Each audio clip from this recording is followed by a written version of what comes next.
Di video bagian kedua ini, kita akan melanjutkan pembahasan asam karboksilat dan nitril dari segi sintesis dan reaksinya. Bagaimana asam karboksilat itu disintesis? Ada banyak cara, kita mulai dari cara-cara yang sudah kalian kenal di bab-bab sebelumnya. Yang pertama adalah menggunakan oksidasi dari alkena. Kita tahu kalau alkena dioksidasi dengan kalium permanganat panas, maka akan terjadi pemutusan ikatan rangkap masing-masing kemudian menjadi asam karboksilat.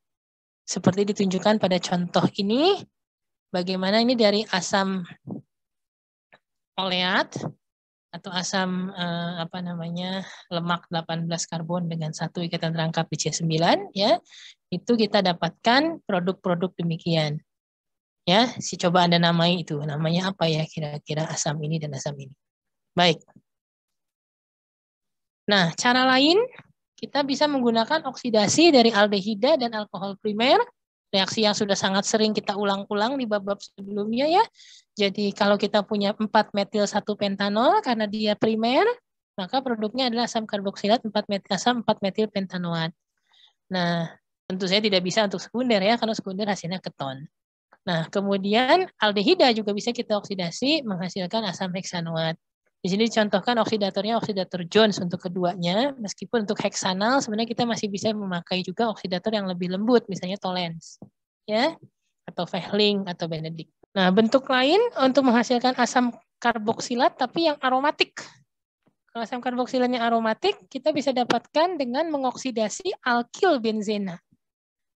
Ya, jadi kalau ada benzena atau turunannya mengikat gugus alkil, dan alkil ini adalah alkil primer atau alkil sekunder, misalnya di sini metil, kita juga bisa pakai etil, kita juga bisa pakai isopropil, tapi tidak boleh menggunakan tersier butil, ya, tidak boleh tersier butil.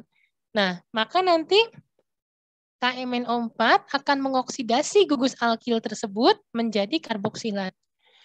Apapun alkilnya, mau tadi saya sebut metil, etil, isopropil, sepanjang dia primer dan sekunder, semuanya akan menjadi asam karboksilat yang sama. Ya, yaitu asam para-nitrobenzoat. Jika yang terikat di sini adalah tersier, maka kasusnya berbeda. Justru cincin benzenanya yang akan lebih mudah untuk teroksidasi. Jadi nanti akan menghasilkan CH3 kali C, CO2H. Begitu. Tapi karena di sini ada nitro, reaksi tersebut menjadi tidak berlangsung baik ya, makanya tidak dicontohkan dengan tersier butil. Itu hanya terjadi kalau tersier butil terikat pada benzena yang tidak mengikat substituen lain. Nah, oksidasi tadi seperti saya singgung juga bisa terjadi pada cincin benzenanya sendiri. Jadi kalau kita punya alkil benzena seperti tadi, tapi sekarang oksidatornya bukan KMNO4, melainkan kita pakai ozonolisis dalam asam asetat dioksidatif. Ozonolisis oksidatif pakai H2O2. Maka yang terjadi adalah si fenilnya itu yang akan teroksidasi menjadi COH, sementara alkilnya tidak terpengaruh. Jadi beda oksidator akan beda sisi yang mengalami oksidasi tersebut. Itu makanya diberikan di slide yang sama ini ya. Cara lainnya, kita sudah mengenal di bab aldehida keton ada namanya reaksi haloform. Reaksi iodoform salah satunya yang terkenal ya. Nah, itu kalau kita mereaksikan metil keton dengan X2 dalam NaOH, lalu diasamkan, maka metil keton tersebut akan berubah menjadi asam karboksilat. Ya. Nah, pernah kita singgung, sudah kita bahas dengan lengkap bahkan di video aldehida keton bahwa cara ini akan efektif untuk sintesis asam karboksilat kalau kita menggunakan X-nya itu Br atau Cl. Sementara kalau I itu digunakannya untuk uji kualitatif, bukan untuk sintesis. Ya. Nah, dari mana lagi bisa kita dapatkan asam karboksilat? Dari hidrolisis nitril. Salah satu nitril yang sudah kita pelajari sebelumnya adalah cyanohidrin, yaitu ketika keton diadisi oleh cyanida, maka dihasilkan seperti ini. Maka CN ini bisa dihidrolisis menjadi CO2H, sintesis asam karboksilat. Dan ini menarik karena kita bisa mendapatkan alfa hidroksikarboksilat ya, seperti asam laktat, asam glikolat, itu bisa diperoleh dengan cara ini. Nah, untuk nitril yang lain kita perlu ingat juga bahwa nitril itu dapat diperoleh dari reaksi SN2 pada alkil halida, misalnya di sini alkil bromida. Jadi RBR menjadi RCN, baru dia dihidrolisis menjadi RCO2H. Nah, pendekatan dua tahap ini merupakan satu cara untuk mengubah alkil halida menjadi asam karboksilat, yang artinya menambah satu atom karbon pada alkil ini. Jadi tadinya RBR kan sekarang jadi RCO2H, berarti nambah satu karbon. Nitril merupakan reaksi yang sangat bermanfaat dalam sintetik untuk menambahkan satu atom karbon pada rantai alkil. Nah, ini dicontohkan misalnya kalau saya punya 2 kloroetanol, saya reaksikan dengan natrium sianida, maka kloronya akan disubstitusi oleh CN menjadi 3 hidroksi propananitril. Hidrolisis basa disusul dengan pengasaman, kemudian akan mengubah CN menjadi CO2H. Variasi lainnya, contohnya di sini ada 2 BR sekaligus, jadi suatu 1,3 di bromopropana. Itu kalau direaksikan dengan sianida berlebih tentunya, maka CN ini akan bisa menggantikan kedua BR, membentuk pentananitril. Ini salah ini ya, harusnya 1,5 pentanadinitril. Ya, dikoreksi. Harusnya itu namanya 1,5 pentanadinitril. Nah, kalau dihidrolisis langsung dengan asam juga bisa, jadi tidak harus basa dulu baru asam. Langsung diasamkan terbentuk asam glutarat. Nah, ini contoh aplikasinya bagaimana senyawa ini direaksikan dengan NaCN, kemudian dihidrolisis, maka dihasilkan senyawa fenoprofen, suatu bahan anti-artritis. Ya, jadi kita bisa aplikasikan, dan ini perhatikan juga bahwa sekunder masih mungkin disubstitusi oleh CN, meskipun tentu saja SN2 akan lebih bagus kalau dia primer atau metil ya. Cara lain yang bisa digunakan untuk menambahkan satu atom karbon pada rantai alkil, selain menggunakan tadi pengubahan BR menjadi sianida kemudian dihidrolisis, adalah dengan menggunakan karbonasi bereaksi Grignard. Jadi kita gunakan bereaksi Grignard, bereaksi dengan karbon dioksida, akan menghasilkan magnesium karboksilat. Seperti biasa, reaksi Grignard reaksinya harus disusul dengan pengasaman untuk mengubah menjadi asam karboksilat dari alkoksidanya. Nah, kita bisa menggunakan bahan awal alkil halida, misalnya tersier butil klorida, kita reaksikan dengan magnesium dalam ether, terbentuklah tersier butil magnesium klorida, yang kemudian direaksikan dengan CO2 dan H3O+, menghasilkan 2,2 dimetil propanoat. Ingat, karena Grignard itu tidak tahan terhadap air, maka karbon dioksida yang dipakai itu harus yang bermutu baik, bukan bukan sekadar gas karbon dioksida yang teknis, tapi benar-benar dia harus dilewatkan dulu ke suatu bahan penyerap air, baru bisa digunakan untuk reaksi ini. Ini contoh-contohnya, bagaimana ini ada yang hilang ya, harusnya ini ada magnesium ether juga di sini, butil klorida menjadi butil magnesium klorida, lalu menjadi asam pentanoat. Atau dari bromobenzena menghasilkan fenil magnesium bromida, lalu menjadi asam benzoat. Nah, kalau kita simak contoh terakhir ini, kita tidak bisa menggunakan metode nitril di sini. Karena kalau CN di sini tidak bisa menggantikan BR pada bromobenzena. Ya, karena kita tahu karbon sp2 itu sulit mengalami reaksi SN2, apalagi bagian dari enzim aromatik.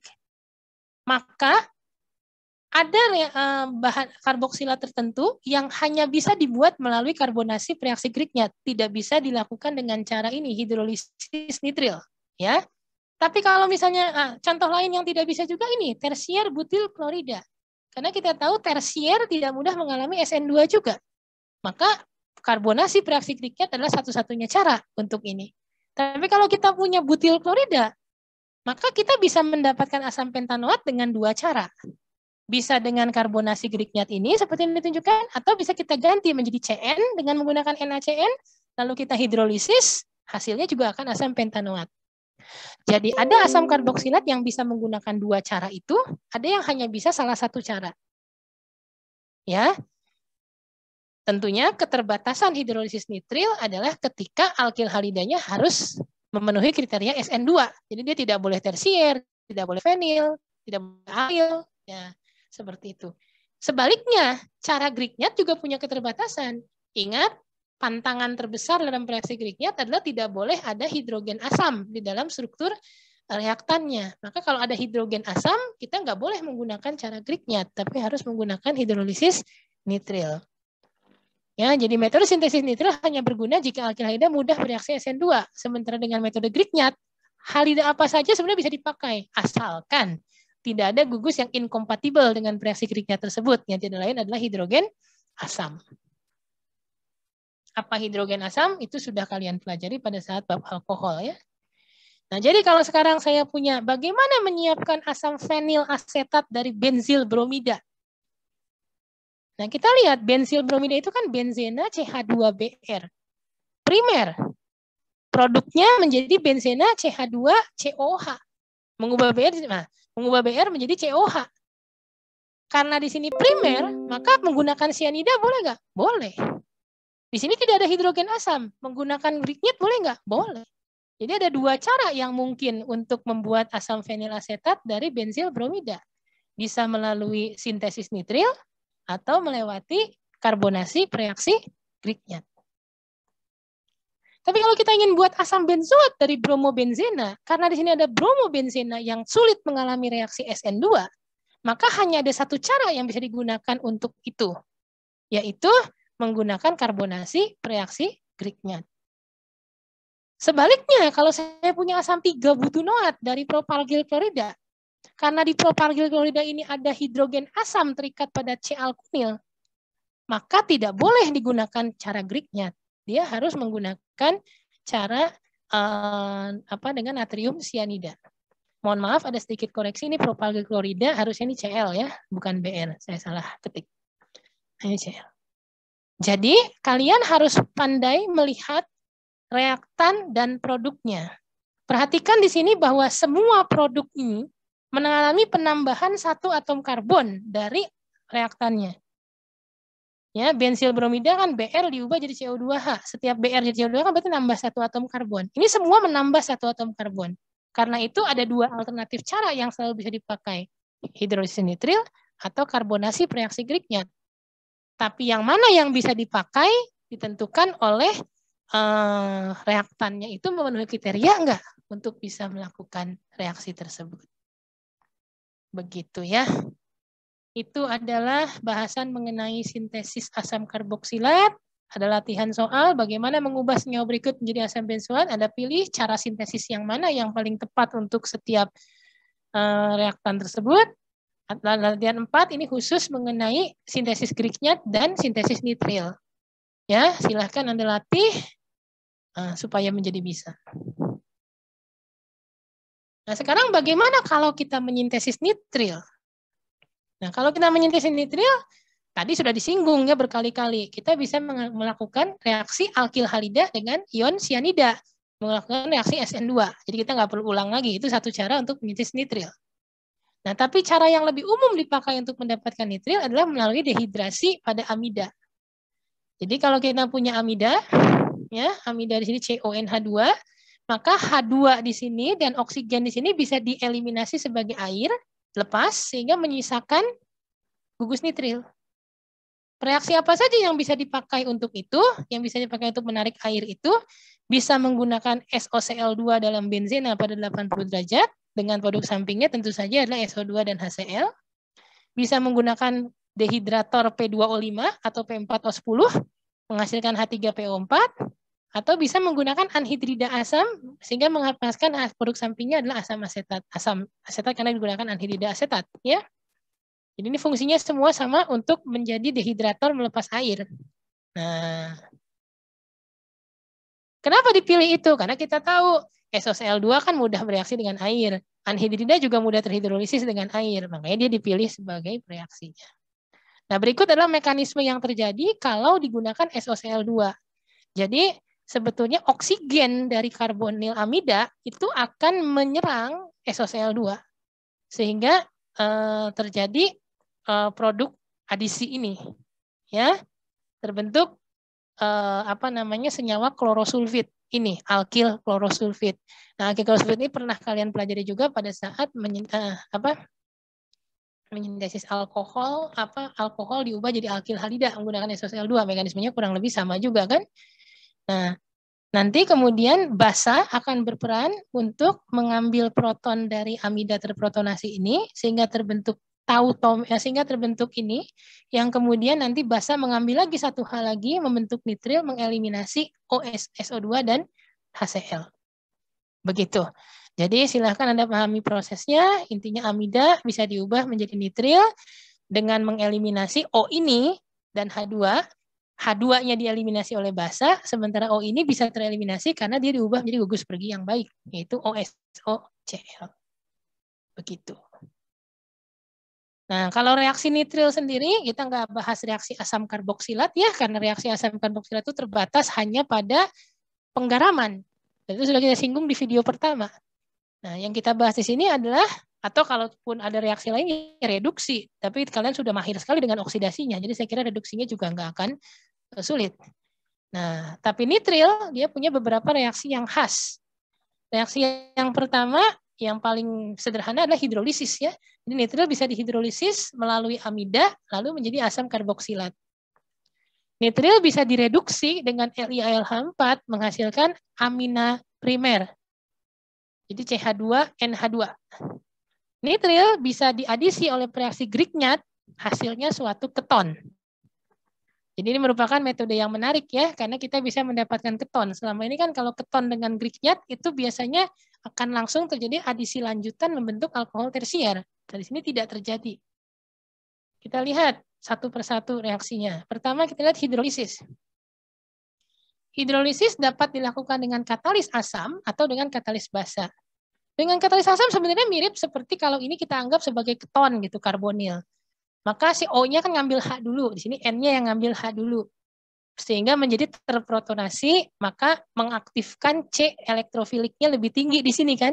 Sehingga kemudian air yang nukleofil lemah bisa masuk. Ini prinsipnya sama seperti adisi nukleofilik pada senyawa karbonil, tapi dengan katalisis asam. Terbentuklah ini. Asamnya kemudian dilepas, sehingga terbentuklah tautomer dari amida. Ya, yang kalau kemudian bereaksi dengan asam bisa menghasilkan amida terprotonasi yang nantinya amidanya bisa diisolasi.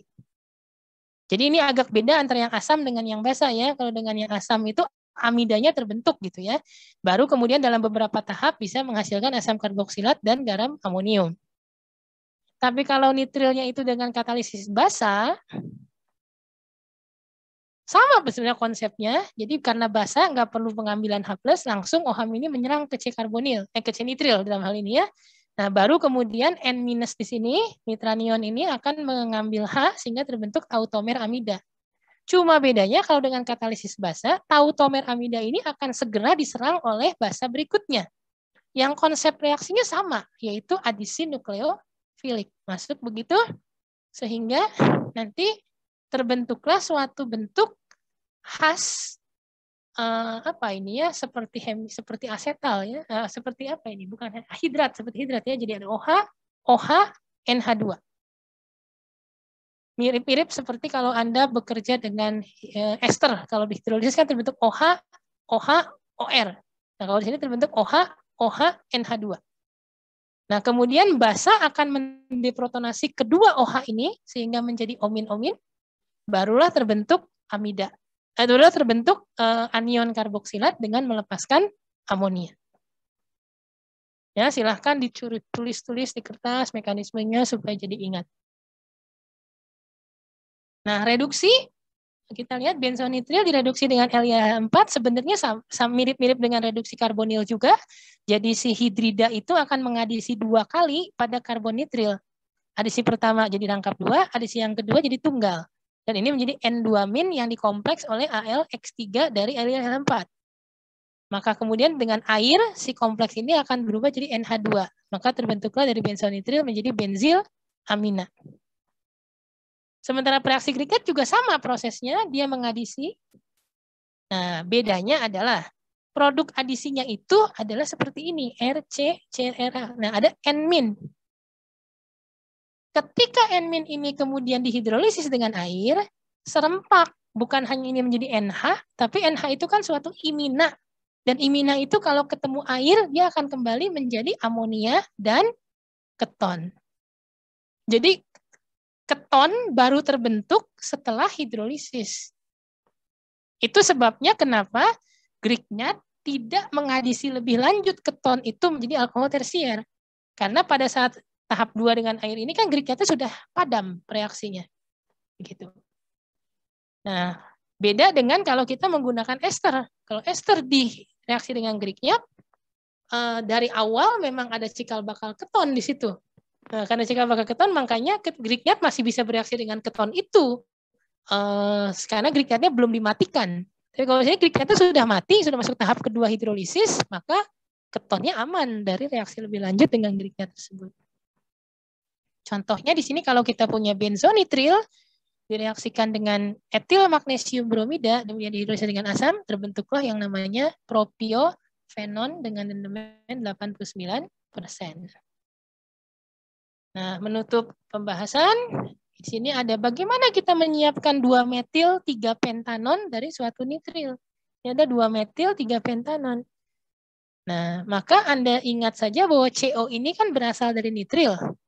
Jadi kalian bisa bagi dari sebelah kiri CO itu atau sebelah kanan CO itu. Kalau kita bagi di sebelah kanan CO itu, maka ini CH3, CH2, CO. Ya, itu adalah nitrilnya, CH3, CH2, CN. Sementara CH3, CH3-nya adalah Grignardnya. Maka kita bisa melakukan reaksi ini. Tapi kalau kita potong di sebelah kiri, maka CO-nya terbawa di isopropil. Maka CO ini kita ganti jadi CN.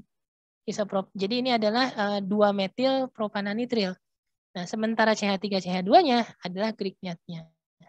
Jadi mirip-mirip seperti kalau Anda menentukan reaktan Grignard kalau menyintesis alkohol tertentu kan. Anda bisa potong di sebelah kiri, sebelah kanan, atau di sisi lain dari alkohol tersebut. Nah, karbonil juga begitu. Anda bisa potong sebelah kiri atau sebelah kanan dari karbonil tersebut.